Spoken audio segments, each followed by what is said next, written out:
we declare that love is the cause of the existence of all phenomena, and that the absence of love is the cause of disintegration or nonexistence. Love is the conscious bestowal of God, the bond of affiliation in all phenomena. As we look upon the universe, we observe that all composite beings or existing phenomena are made up primarily of single elements bound together by a power of attraction. Through this power of attraction, cohesion has become manifest between atoms of these composing elements.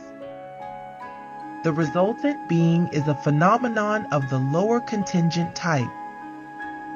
The power of cohesion expressed in the mineral kingdom is in reality love or affinity manifested in a low degree according to the exigencies of the mineral world.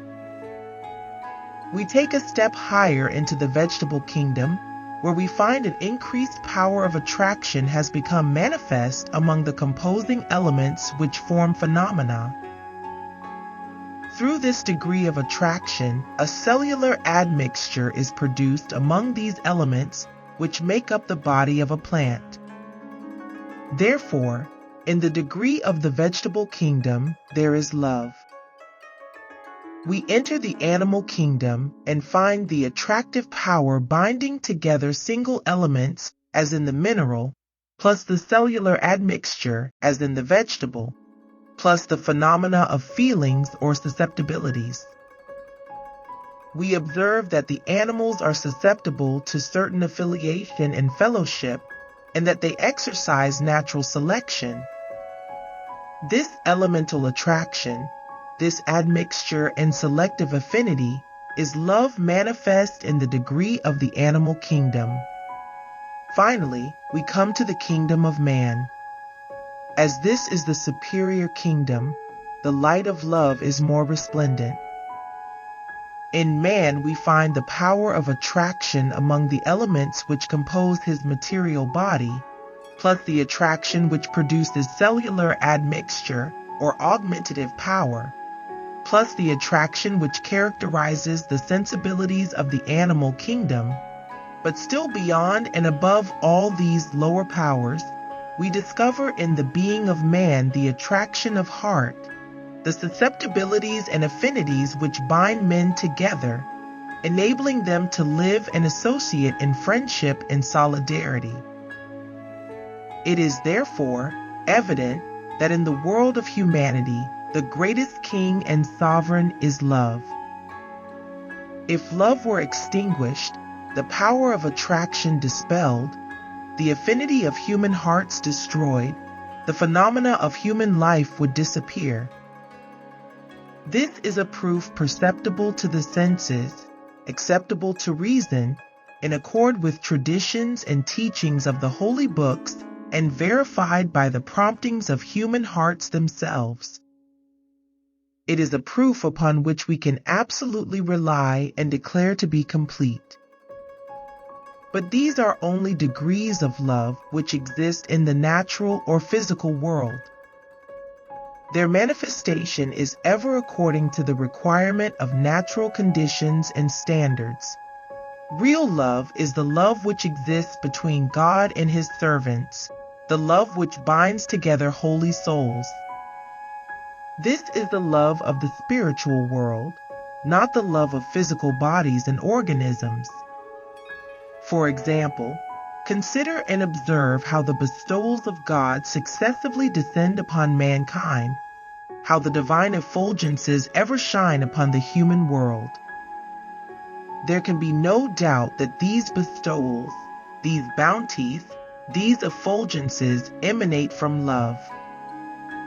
Unless love be the divine motive, it would be impossible for the heart of man to attain or receive them. Unless love exists, the divine blessing could not descend upon any object or thing. Unless there be love, the recipient of divine effulgence could not radiate and reflect that effulgence upon other objects. If we are of those who perceive, we realize that the bounties of God manifest themselves continuously, even as the rays of the sun unceasingly emanate from the solar center. The phenomenal world, through the resplendent effulgence of the sun, is radiant and bright. In the same way, the realm of hearts and spirits is illumined and resuscitated through the shining rays of the Sun of Reality and the bounties of the love of God. Thereby the world of existence, the kingdom of hearts and spirits, is ever quickened into life. Were it not for the love of God, hearts would be inanimate, spirits would wither, and the reality of man would be bereft of the everlasting bestowals. Consider to what extent the love of God makes itself manifest. Among the signs of His love which appear in the world are the dawning points of His manifestations. What an infinite degree of love is reflected by the divine manifestations toward mankind. For the sake of guiding the people, they have willingly forfeited their lives to resuscitate human hearts. They have accepted the cross. To enable human souls to attain the supreme degree of advancement, they have suffered during their limited years extreme ordeals and difficulties. If Jesus Christ had not possessed love for the world of humanity, surely He would not have welcomed the cross. He was crucified for the love of mankind. Consider the infinite degree of that love. Without love for humanity, John the Baptist would not have offered his life. It has been likewise with all the prophets and holy souls. If the Bab had not manifested love for mankind, surely he would not have offered his breast for 1,000 bullets. If Baha'u'llah had not been aflame with love for humanity, he would not have willingly accepted 40 years' imprisonment. Observe how rarely human souls sacrifice their pleasure or comfort for others, how improbable that a man would offer his eye or suffer himself to be dismembered for the benefit of another. Yet all the divine manifestations suffered, offered their lives and blood, sacrificed their existence, comfort, and all they possessed for the sake of mankind. Therefore, consider how much they love. Were it not for their love for humanity, spiritual love would be mere nomenclature. Were it not for their illumination, human souls would not be radiant. How effective is their love! This is a sign of the love of God, a ray of the Sun of Reality. Therefore, we must give praise unto God, for it is the light of His bounty which has shone upon us through His love, which is everlasting. His divine manifestations have offered their lives through love for us. Consider then what the love of God means. Were it not for the love of God, all the spirits would be inanimate. The meaning of this is not physical death. Nay, rather, it is that condition concerning which Christ declared, "Let the dead bury their dead." For that which is born of the flesh is flesh, and that which is born of the Spirit is spirit. Were it not for the love of God, the hearts would not be illumined. Were it not for the love of God, the pathway of the kingdom would not be opened. Were it not for the love of God, the holy books would not have been revealed. Were it not for the love of God, the divine prophets would not have been sent to the world. The foundation of all these bestowals is the love of God. Therefore, in the human world, there is no greater power than the love of God. It is the love of God which has brought us together here tonight. It is the love of God which is affiliating the East and the West. It is the love of God which has resuscitated the world. Now we must offer thanks to God that such a great bestowal and effulgence has been revealed to us. We come to another aspect of our subject. Are the workings and effects of love confined to this world, or do they extend on and on to another existence? Will its influence affect our existence here only, or will it extend to the everlasting life? The animal cannot conceive of the earth being spherical or revolving upon its axis.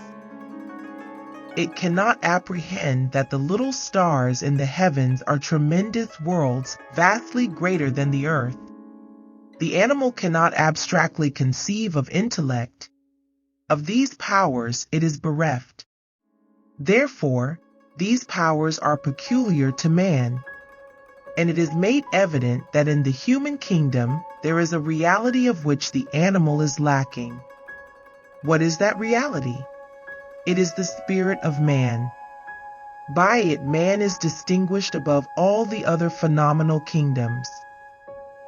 Although he possesses all the virtues of the lower kingdoms, he is further endowed with the spiritual faculty, the heavenly gift of consciousness.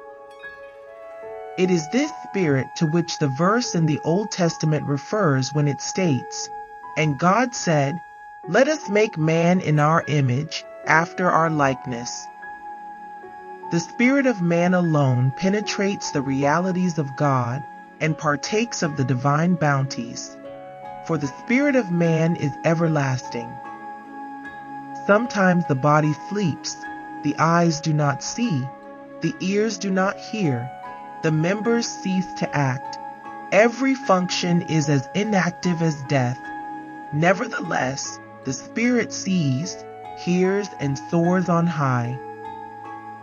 For it is possessed of these faculties which operate without the instrumentality of the body. In the world of thought, it sees without eyes, hears without ears, and travels without the motion of foot. Without physical force, it exercises every function. This makes it evident that during sleep, the spirit is alive, though the body is as dead. In the world of dreams, the body becomes absolutely passive, but the spirit still functions actively, possessed of all susceptibilities. This leads to the conclusion that the life of the spirit is neither conditional nor dependent upon the life of the body. At most, it can be said that the body is a mere garment utilized by the spirit. If that garment be destroyed, the wearer is not affected, but is, in fact, protected.